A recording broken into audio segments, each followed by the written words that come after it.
Eu coloquei fotos dos maiores executivos da Netscape e algumas de suas declarações nas paredes dos nossos corredores para motivar o pessoal e mostrar que era contra aqueles que estávamos E lutando. aí começaram a publicar artigos onde se lia Netscape, a nova Microsoft.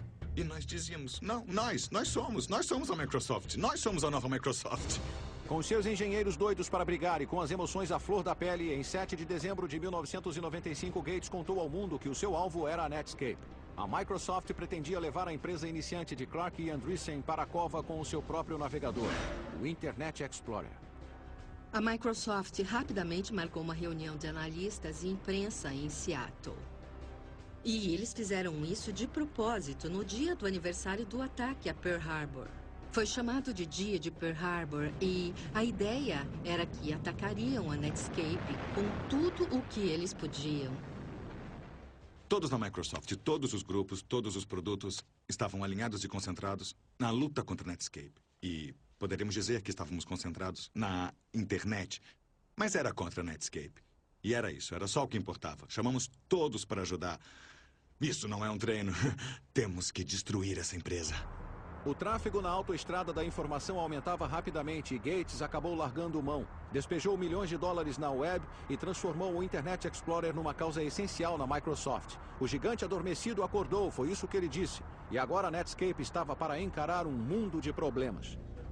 Então talvez, apenas talvez, tenha sido um erro fazer sombra no gigante e irritá-lo. Talvez Andreessen devesse ter sido só um pouquinho menos confrontador. Se quiser falar sobre isso com outras pessoas, por mim tudo bem. Mas eu acho que eu vou passar. O Andreessen ter anunciado que o Windows seria irrelevante, eu acho que não foi uma boa ideia.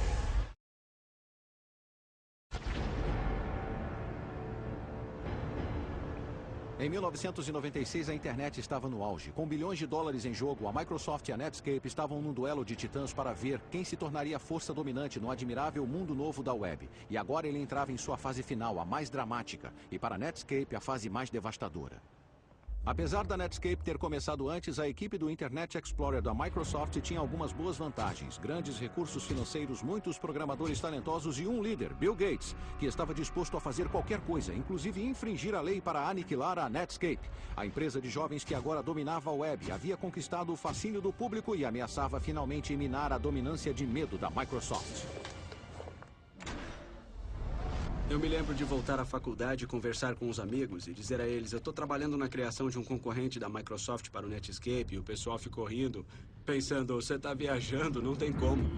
O plano da Microsoft era bem simples, analisar cada movimento da Netscape e imitá-lo, lançar versões sequenciais do Internet Explorer e lentamente acabar com a liderança da Netscape no mercado de navegadores, 1 ponto percentual por vez. A minha rotina era me levantar, dar o café para os meus filhos, levá-los para a creche e chegar ao trabalho lá pelas 9h30 da manhã. Então ficar até as 3h30 da madrugada. Eu ia para casa, dormia umas 4 horas, acordava com as crianças, tomava café, as levava à creche e trabalhava das 9h30 às 9h30. Comparado aos outros funcionários da Microsoft, não recebíamos nenhum adicional, só tínhamos medo de que o nosso produto perdesse. E não eram só os engenheiros que trabalhavam como se a vida deles dependesse disso. Gates também tinha à sua disposição uma outra arma formidável, o seu obscuro exército de vendedores. Ardilosos, implacáveis e às vezes furtivos, a sua missão era clara: tirar o Navigator da Netscape do mercado por quaisquer meios necessários, cortar o seu suprimento de oxigênio, como um funcionário da Microsoft disse, e enfiar o Internet Explorer goela abaixo de cada cliente da Microsoft. As pessoas que vendiam software a fabricantes de PCs eram como um culto obscuro de pessoas que sabíamos estar faturando de um jeito que talvez nem fosse bom saber. E eles eram como ninjas. Era uma coisa tipo, não pergunte a eles o que fazem, como fecham acordos. Eram acordos de $500 milhão, ou seja, eram vendas bem grandes de multimídia. E eles faziam seja lá o que for que eles faziam, e eu não queria saber e as pessoas à minha volta também não. O exército silencioso de vendedores assassinos de Gates usou todo tipo de tática maliciosa para impedir que os fabricantes de PCs instalassem outro navegador que não o Internet Explorer. Eles disseram a Compaq que se distribuísse nosso navegador, a Microsoft cancelaria a licença do Windows. Bem, a Compaq não poderia atuar sem a licença do Windows e, portanto, não distribuiria o nosso navegador. Podia-se dizer o que quisesse sobre o jogo sujo da Microsoft, mas estava funcionando. Enquanto as duas empresas corriam cabeça a cabeça com versões sequenciais de seus navegadores, a fatia de mercado do Internet Explorer ia crescendo e a Netscape começou a sentir o bafo da Microsoft em seu pescoço. Não havia espaço para erro. Se perdêssemos um só prazo, o cara já estava nos nossos calcanhares. Então não havia brecha, foi duro. Éramos como um animal espantado com a Microsoft à nossa frente, dizendo: o que a gente faz, o que a gente faz, vão esmagar a gente.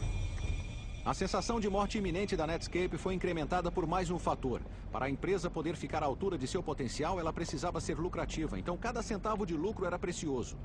Mas a Microsoft tinha bilhões de dólares no banco, e isso lhe permitiu fazer uma coisa extraordinária. Em vez de cobrar por seu navegador da web como a Netscape precisava, a Microsoft podia dar o Internet Explorer de graça, no pacote integrado do sistema operacional Windows. Com o IE4, acabou. Não era mais, vamos vencer com o Explorer 4. Nós já tínhamos mais de 80% dos usuários, ou seja, todo mundo.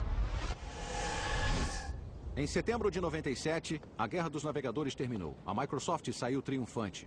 A Netscape estava recuando, com os negócios por um fio, e sua sobrevivência era questionada.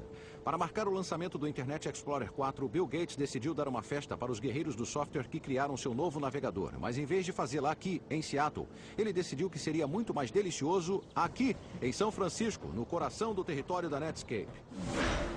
Durante a celebração que se seguiu, Thomas Werdon e seus colegas bêbados notaram um E, o símbolo do Internet Explorer de quase 3 metros no saguão da festa, e foram tomados por uma ideia demoníaca, mesmo que inebriada.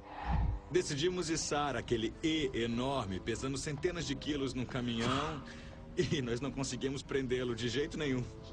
Depois de prender o E gigantesco na caçamba do caminhão, os funcionários bêbados da Microsoft pagaram um motorista para levá-los até o Vale do Silício.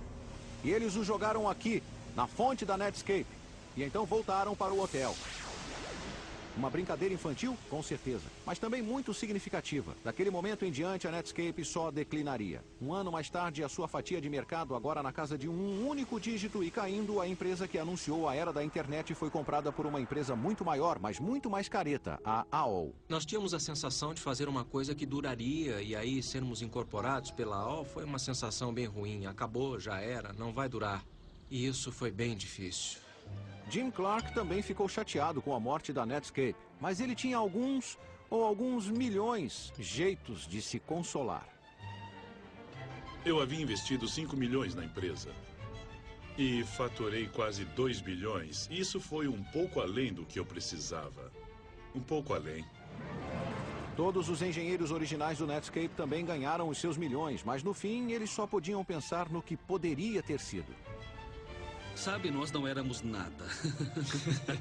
Éramos muito melhores que isso. Éramos muito melhores. Nós seríamos perdedores benevolentes. Não, nós teríamos sido maus. Eu sei disso agora, quer dizer... nunca tivemos a chance de ser realmente maus.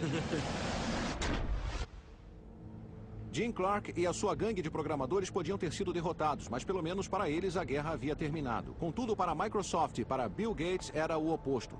Eles estavam para enfrentar um inimigo muito maior e mais implacável do que a Netscape, e era um inimigo diferente que qualquer outro que Gates já havia enfrentado. Ele não estava sediado no Vale do Silício e mal sabia a diferença entre software e linguiça, mas ele ameaçaria partir a Microsoft em dois. O inimigo era o governo norte-americano, que passara a acreditar que Gates não era um herói, mas um terrorista de alta tecnologia.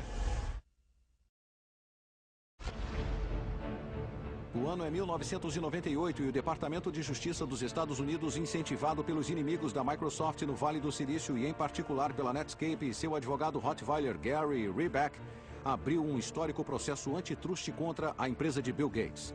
O governo acusou a Microsoft de usar o monopólio do Windows para executar uma série de práticas empresariais predatórias e excludentes para evitar que consumidores acessem os produtos da Netscape e assim enterrar a empresa iniciante e pioneira. Agora, com o futuro da Microsoft na balança, o homem que havia dito ser tão poderoso quanto o presidente viu a sua empresa ser arrastada para os tribunais, acusada de ser uma canalha que infringia a lei, e ele foi forçado a aguentar uma maratona de depoimentos filmados em vídeo. Eles haviam feito perguntas a ele e filmado as suas respostas.